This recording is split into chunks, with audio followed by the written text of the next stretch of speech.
What's up, guys? Justin here. I want to talk to you a little bit about my story, and I also want to talk to you about addiction. Something that's very, important to me to address, something that I think is very important for us as a society to address. Now, I think a lot of people out there wonder, like, am I an addict? Am I, a drug addict? Am I this, that, or the other? I think that there's some important things to consider. First of all, if you're wondering if you have a problem, you probably do. It's not something that most people are like, I wonder if this is a problem. And then later on, they're like, well, that was surprising. You knew, that's why you were asking the question.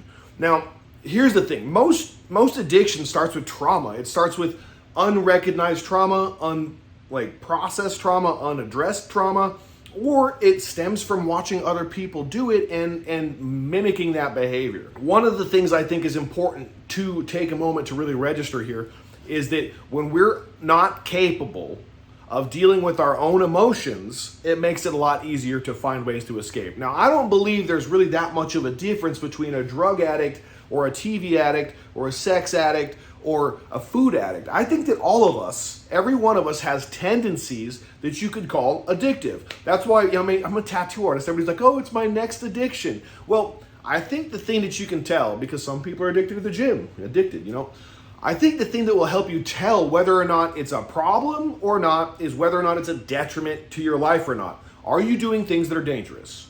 Are you hurting people around you? Are you damaging your future?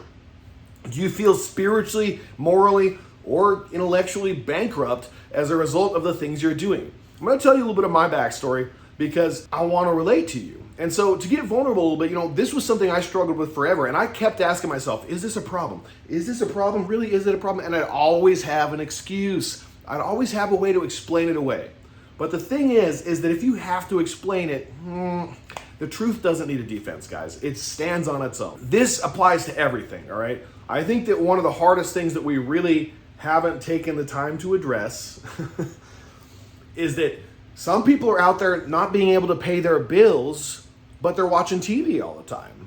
Maybe some people are eating themselves to death. That's an epidemic in our country right now and in the world in large.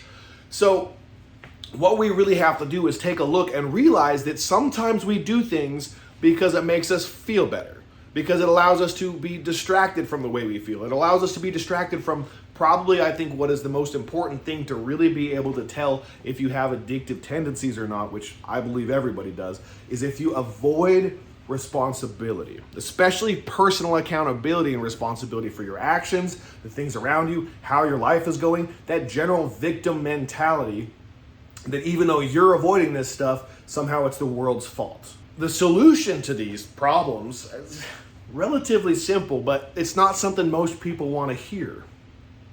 You gotta stop doing it.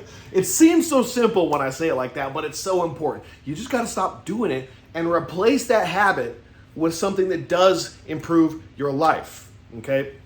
So take a good, strong look, a real strong look at your behaviors, the things you do, why you do them, why you might be consistently avoiding some type of responsibility or anything like that. Really be honest with yourself.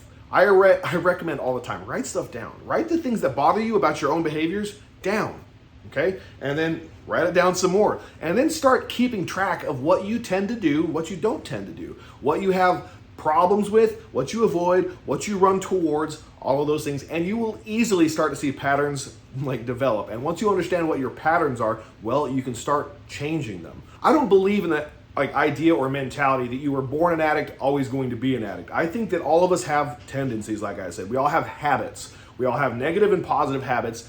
And as adults, as spiritual people on this journey, and I believe in really to have a spiritual relationship with God, we have to be willing to try to mitigate the things that are detrimental to us and then push forward and propagate the things that we're good at and that help us. And if we do that, then we're going to bring a better version of us to the table and have less reason to want to escape our lives. Most importantly, that's how you'll really know. If you can't really honestly say that your life is not something that you want to escape from, I think you're at deep, deep risk for a lot of detrimental and damaging behaviors in your life. Anyway, I love all of you guys. I hope this was helpful, and I'll talk to you again soon.